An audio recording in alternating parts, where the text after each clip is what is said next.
Welcome to BBC London with me, Assad Ahmed. On the programme tonight, an NHS trust is found to have failed a mother whose week-old baby died following a high-risk home birth in Enfield.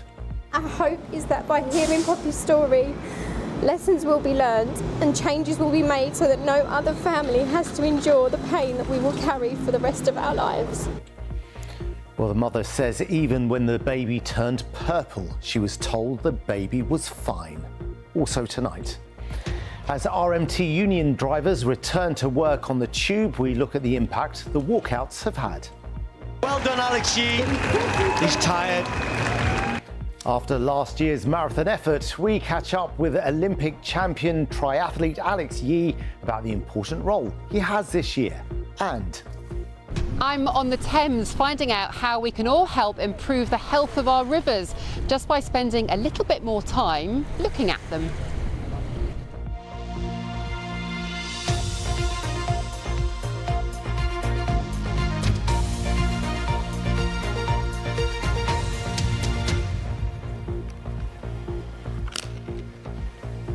good evening. A mother who lost her baby a week after a high-risk home birth says she's been left heartbroken and that she'd put her trust in the midwives.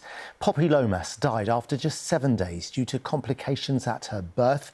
And as the senior coroner said, the failure to act on warning signs amounted to a serious lapse in care. Let me draw your attention to Frankie McCamley's report, as it does contain details you may find distressing. Gemma Lomas and her husband Jason found out they were pregnant with Poppy in 2022. Gemma had already had her first baby, Willow, by caesarean. But this time she wanted a more natural birth. And she says midwives from the Royal Free London NHS Foundation Trust not only said it was fine, they encouraged her to have what's known as a VBAC, a birth after caesarean, at home. They were really great with showing me loads of photos in the birthing centre as well, like you can have fairy lights and all these things because it's really calm, and your success rates are a lot higher as well, like less intervention at home because you're in your personal space, and it all just sounded so perfect. Gemma and Jason had been given a checklist from the medical team to show what red flags they'd be watching out for, but when it came to the birth, she says those were ignored. She had 2 decelerations of her heart that they were aware of, but didn't act upon. And obviously my scar pain hurting was another one. Me pushing for a long period of time was another one. That's just the ones I knew about. When Poppy was eventually born, the midwives handed her to Gemma, and that euphoric moment faded instantly. In that split second, I knew something was wrong because she was so purple and her head flopped back, and I remember saying there's something wrong. They said, no, she's fine, baby's fine. Poppy wasn't fine. An ambulance was called. Sadly, she died 7 days later. An inquest this week found failures by the maternity team who did not recognise and appropriately manage complications during Poppy's birth. The inquest here at High Barnet Coroner's Court was incredibly emotional, not just for the family. At one point, one of the midwives who was present for Poppy's birth broke down in tears as her statement was read out. Sasha Field had said that on reflection, she thought an ambulance should have been called an hour and a half before Poppy's birth. In fact, an ambulance was called a few minutes after Poppy was born, when the situation had taken a turn for the worst. Outside court, her mother welcomed the ruling. Our hope is that by hearing Poppy's story, lessons will be learned and changes will be made so that no other family has to endure the pain that we will carry for the rest of our lives. Poppy was our daughter. She was loved beyond words, and she will never be forgotten. The coroner has recommended the government introduce a signed consent form confirming that patients understand the risks when they choose not to follow medical advice during childbirth. I think that's really important. We were given guidance, very sort of flippant guidance. Like I said in my statement, it was a couple of hoop jumps I had to do, and I was encouraged to do what we did. I would have never made decisions to harm myself or my baby in any capacity. The Royal Free has offered its heartfelt condolences to the family. It said it's introduced a number of measures to improve care for women delivering their baby at home, ensuring midwifery teams are aware of the guidance around transferring mothers to hospital. It said it will carefully review all of the matters raised by the coroner and will respond in due course. Frankie McCamley, BBC London. And if you or someone you know has been affected by a difficult birth or other issues in that report, then do go to the BBC Action Line for information that may help. You can call on the number on your screen. That's 08000 158 707. That's 08000 158 707. Or go to bbc.co.uk/actionline. Well, the time now is 6:36. Still to come on the programme tonight. As close to 60,000 people get ready to pound the streets of the capital, we're live here at a new event in Battersea Park to kick off London Marathon weekend.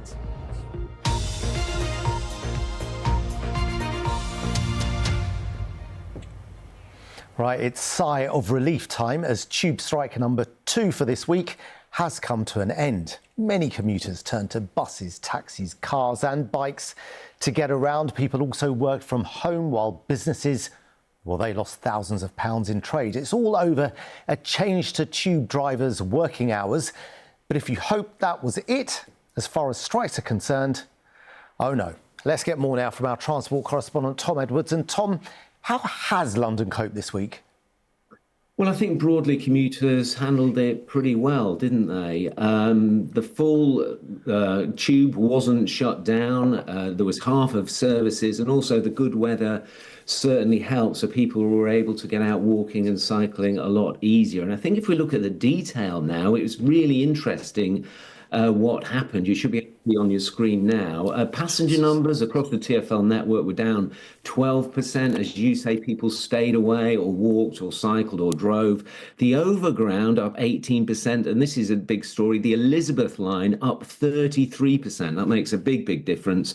Tube down 48%, as you'd expect. And another big story, cycle hire up 28%. As we've reported, lots of people using bikes and e-bikes to get around. I think people coped really by switching to these other transport modes. And Tom, what are the chances of the dispute being sorted out soon? Well, that's the big question. And my impression is the unions are not going to back down on this unless there are more negotiations about the 4-day week. This is what both sides had to say today about that. We would want to work very closely with the RMT. We work closely with both the trade unions involved, and ASLEF, who represent the majority of train drivers at London Underground and, of course, nationally, have accepted the proposals that we've made. We'd very much like the RMT to do as well. We'll be meeting with them and ASLEF next week to continue the conversations and address the concerns that the RMT have been raising. We're available to negotiate. Our only red line here is we're not going to have an imposition. We're in favour of a 4-day week, so we want to sit down with London Underground and try and get proposals that actually work for our members and see if we can get a resolution. But that requires the employer to negotiate. We suspended one round of strike action. The employer said they wanted to negotiate on all of the issues at hand, but they did a complete U-turn in the negotiations, refused to negotiate, and that's why we've had the strike action we've had. Tom, what are the next steps as far as this is concerned? Well, it's an interesting point, actually. You mentioned there about the biggest losers being pubs and hospitality. I think that's been the real downside to this. As you heard there, talks are planned for next week, although the unions were a little bit uncertain about that, I have to say, when I mentioned it to them. But if these aren't resolved, then we're going to get more strikes in May and June. So I'm afraid at the moment it's not over yet, Assad. OK, Tom Edwards, we'll certainly keep an eye on what happens here on in. Thanks very much.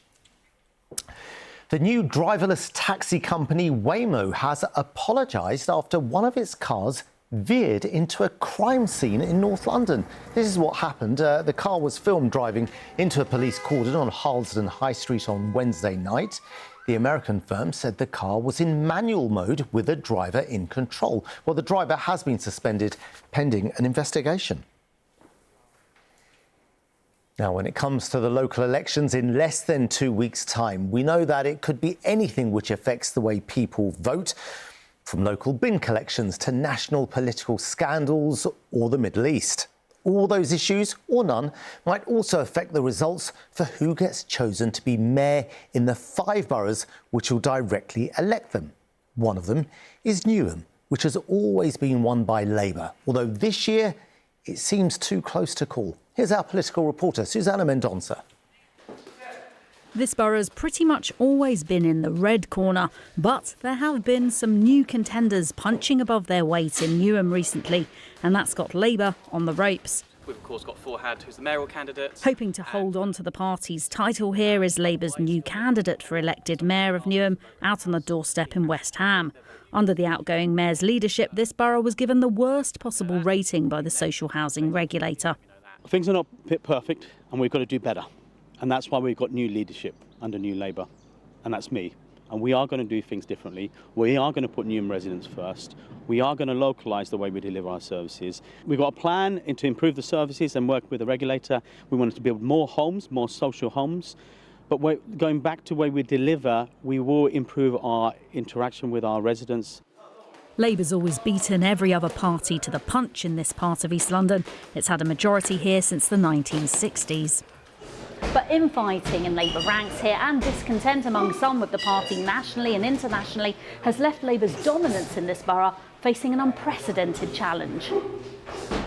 Meeting at a spot that celebrates winners, the Newham Independents have won a hat-trick of by-elections here.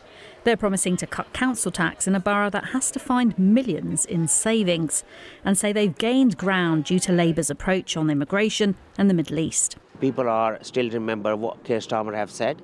People still remember the Keir Starmer statement, stranger in Ireland, and also people are upset with the Gaza issue and Keir Starmer's stance on Iran. And is that the issue that's kind of getting them to follow you, or are there other things? I think main issues people are focusing, and they feel they've been let down and they have been taken for granted for a long time. Back at Mickey's boxing gym in Plaistow, local people told me what matters to them. I don't like my son out late these days because there's so much, knife crime, and boxing is just it's great for the youth. I've seen it happen, so there should be more places, not just boxing. Or maybe a bit more funding in these activities for the youth, helping youth around deprived areas, especially areas like Newham, which really need some work. I would actually like to see more support on mental health, because a lot more people are struggling these days than compared to how it used to be. The Green mayoral candidate, meeting community organisations at this site in Silvertown, thinks his party can build on the success it's had so far in Newham at Labour's expense. They didn't speak up strongly enough on Palestine. They haven't spoken up strongly enough for workers. We have the highest level of homelessness in England, with 1 in 18 people here being homeless. And we've got the title, unfortunately, of the litter capital of England. It's not an uncommon sight to see overflowing bins in them. And people, I think, are fed up of how Labour has run the council over the last 60 years, and the Green Party are offering something different. The Conservatives haven't won a council seat here in more than 30 years and came a distant second in the mayoralty last time, but their candidate says they offer an alternative. Well, we've been hitting the pavements, speaking to local businesses and residents, and people want change. People are sick to death of this council. So people are saying that they've voted Labour all their life, but they're not going to do it now. There'll be other contenders too. We'll find out soon who will end up off balance and who'll come out swinging. Susanna Mendonça, BBC London. And here's a full list of the candidates standing for Newham Mayor. Additionally, there's more information on the local elections on bbc.co.uk/London. Do take a look.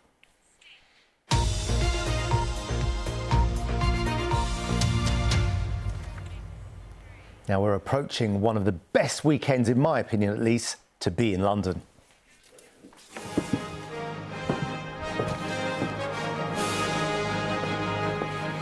Yeah, if you're running the London Marathon, there were 20 other people who applied to be in your very place. I think that's partly due to the exceptional atmosphere which we had last year. It's always good, it has to be said, but if you were there, it really was something special. This year looks like it will be every bit as good. Tonight, to get in the mood, there's a special marathon-themed race taking place in Battersea Park. Chris Legg is there for us this evening. Over to you, Chris. Yeah, Assad, this is Friday Night Lights, a 5K event in Battersea Park. For the first time, it is the official start of London Marathon weekend. It's a celebration of running, of music, of all running abilities, and I'll have a bit more about it in a moment. Now, though, to a man of the highest running ability, double Olympic triathlon champion Alex Yee. He did really well on his London Marathon debut last year. This year, he's back to run London, or at least part of it, once more.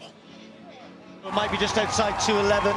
Alex Yee clocking 2 hours 11 minutes as he finished a mightily impressive 14th on his London Marathon debut last year. As an atmosphere, it was unlike anything I've ever raced. Even the Olympic Games, I think the amount of excitement, I think the sunshine, which made the running very challenging, brought out so many people to come and support us and made the experience of it so special. At the end of last year, he went 2 hours 6 in Valencia. Sir Mo Farah is the only Brit to have run a quicker marathon. Are you not seriously tempted to switch full-time to being a pro marathon runner? I think for me, it opened my eyes to the possibilities of maybe what I could do, and also I guess it gave me that positive reinforcement that I am still improving as a person. I thought maybe the Olympic Games was kind of my pinnacle, and maybe that was it. But to be able to go on to do that really gave me encouraging signs that I'm still improving, and I'll put all those efforts back into triathlon for the next few years, and at some point I'd love to return to the roads of London or wherever it may be to run a marathon again. On Sunday, he won't finish the marathon. His role this year is as pacemaker as he prioritises triathlon once more ahead of LA 2028. And there's also dreams of glory in another sport close to his heart. They say the football season's a marathon, not a sprint. You're a huge Crystal Palace fan. We saw those FA Cup celebrations last season. How confident are you you're going to be celebrating a European trophy this time round? I'm very hopeful, and I feel like we're coming into some good form at some good time. So I'm hoping we're kind of turning around our shaky start of 2026 with some really positive endings to the season. And I think the Premier League, there's still a chance that we could get our record ever points haul. So let's see what happens there. He's achieved so much already, but for Alex Yee, the race is far from run. Yeah, great to meet up with Alex Yee down at New Balance Run House. I can speak now to London Marathon Events Director Hugh Brayshaw and to one of the runners tonight, Jess. Hugh, why did London Marathon want to team up with Friday Night Lights? What's it all about? Yeah, look, it's about bringing a different demographic to running, and more female demographic, younger demographic. It's about light, it's about music, it's about fun. Running is fun, and you can make it fun by having events such as this. So us teaming up with Friday Night Lights just made total sense. Speaking to the demographic exactly here, someone that's trying to enter the London Marathon, this is Jess, but it's just, this is what it's about, inspiring more people to get active. Before I speak to you, Jess, what everyone wants to know, Hugh, next year, is the London Marathon going to be a 2-day event, 50,000 people running on each day? That's what you want. How likely is it to happen? Look, it's something that we're really trying to get to happen. Lots of stakeholders involved. The Mayor's very for it, but lots of conversations. I can't guarantee it at the moment, but I can guarantee there are lots of conversations going on. I'm always a positive person. You've got to look on the bright side of life. We're here for music, and that's what it's about. Jess, why did you want to be a part of Friday Night Lights tonight?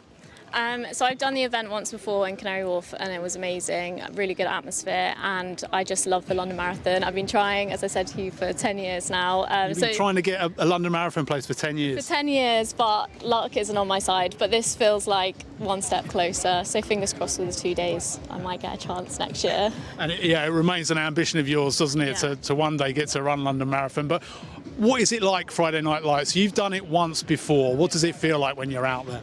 It honestly just feels like the best wellness party. It's the only way to describe it. There's music, there's good vibes, there's it feels like a club at the end. It's just the best atmosphere, and you meet loads of amazing people as well.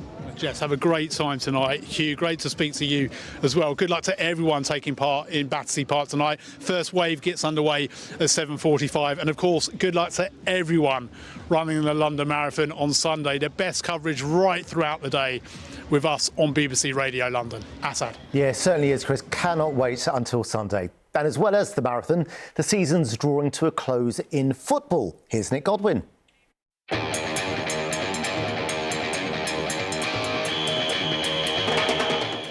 It is a huge weekend of London football, and it starts on BBC Radio London tonight with full commentary on DAB digital radio of Millwall's trip to Leicester. We're on air on DAB tomorrow at midday for full commentary of Fulham against Aston Villa in the Premier League. And then at 3 o'clock, attention switches to the bottom of the Premier League. On digital radio, you can hear Wolves against Tottenham Hotspur, while on 94.9 FM and on BBC Sounds, West Ham are at home to Everton. And then on Sunday, on 94.9 FM, DAB digital radio and BBC Sounds from 3 o'clock, it's the FA Cup semi-final between Chelsea and Leeds.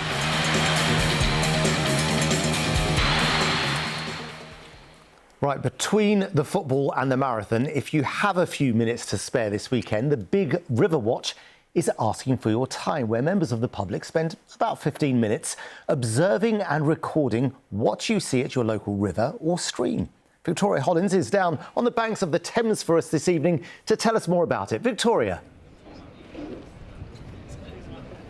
I am, Assad, and there are fewer and nicer places to be in London than the banks of the Thames on a rather sunny Friday evening, although I have to say it is a little bit chilly. Now, whether you're on the Thames, whether you're on another river or waterway, you might be surprised at what you see if you look really, really carefully. Now, the next stage, as you say, is you could input what you see into an app. The Big River Watch app would be a very good place to start. You're doing something really useful if you do that. You're filling in critical gaps in environmental monitoring, and you become a citizen scientist at the same time. Well, I spent the afternoon, a very pleasant afternoon, on the foreshore here, covered by the tide now because the tide has come up, finding a lot more out about what we might find in the river.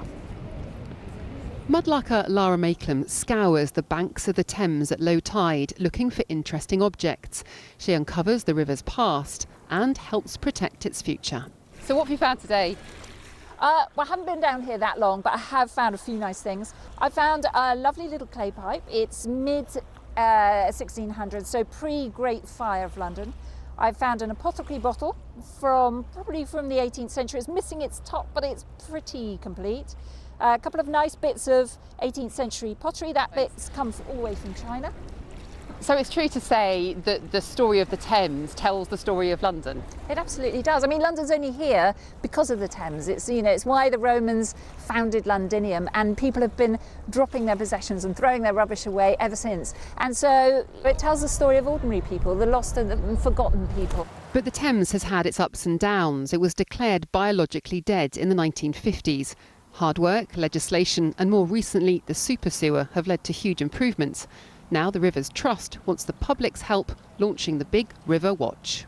Starting today, the 24th, and going on till the 30th, we're encouraging people to go and seek out their local river, wherever they are. But obviously, if you're in London, you're really, really lucky you've got this incredible river, the Thames, on your doorstep. So go down to the Thames and engage with it for 15 minutes. There's a free app you can download, and record what you see, wildlife, the pollution, any barriers, everything you see. It's plugging a gap in river monitoring, and it's really, really important. It's going to provide some really important data. Why does it matter? It matters because we need to protect our waterways. They're not happy at the moment. They're not being cared for as much as they should be, and it's really important that people get down there and engage with it. It's a beautiful place to be. It's blue space. It's relaxing. It's good for your mental health to be beside a river, but also it's good for people to realise our health of our river and how we can help them to stay a beautiful place to be. It's vital work for budding citizen scientists, but will also provide crucial data about the rivers we so often take for granted. Victoria Hollins, BBC London. Yeah, looking beautiful out there. And as far as the weather's concerned, Jen, we've got the marathon on Sunday. Runners like a bit of rain. Spectators love the sunshine. How is it looking? Probably better for the spectators than for the runners this weekend. But actually, for all of us this weekend, it's not looking too bad. I'll give you a full detailed forecast for the marathon in just a moment or two. But today's been a lovely day, hasn't it? We've had blue skies across the board in central London and a little bit further afield as well. These rhododendrons and azaleas looking gorgeous in that sunshine. Now, over the weekend, it is going to be staying mostly dry and we'll have plenty of that sunshine. High pressure still dominating, keeping everything dry and unsettled. This weather front moving in is only really going to bring a little bit of cloud, if that. Now, for the rest of this evening, it is getting quite chilly out there. Still that time of year that even when it's sunny by day, it does get quite chilly at night. Cloud rolling in from the east. The temperatures overnight could get close to freezing in 1 or 2 spots. So first thing Saturday morning, yes, it is going to be a fairly brisk, chilly start to the morning. A bit of cloud around first thing, but as the day goes on, we'll see that sunshine coming through. It might turn a bit hazy in the afternoon, but look at that, 21 degrees Celsius, that's 70 in Fahrenheit, with just a fairly light easterly breeze. So really not too bad at all. Here's Saturday night then, and we have some clear spells for a time. A bit of cloud coming in once again. Those temperatures not as low on Saturday night, maybe 5 to 7 degrees. And that's how we're going to be starting Sunday morning for the marathon. So if you're running and lining up first thing, it will be a bit chilly. You'll want to have some extra layers. But by the time the race gets going, we're looking at 15 to 18 degrees Celsius. Now, if you are running, that is quite warm. We'll have quite a bit of sunshine as well. So you might want to bear that one in mind. Spectating, you're going to have an absolutely lovely day. A bit of cloud in the afternoon coming in. That will help a bit. 19 or 20 degrees Celsius. Then as we look into the start of next week, something that we haven't seen for a while, on Monday, we see a little bit of rain. There you go. That's it. OK, but a lovely week nevertheless. Thanks very much, Jennifer. Well, that's it from me. Victoria is back with the latest news at 10:30 on BBC One. I'll be back with the weekend news. Now, if you're running in the marathon, the very best of luck to you. For now, do have a very good evening. Bye-bye.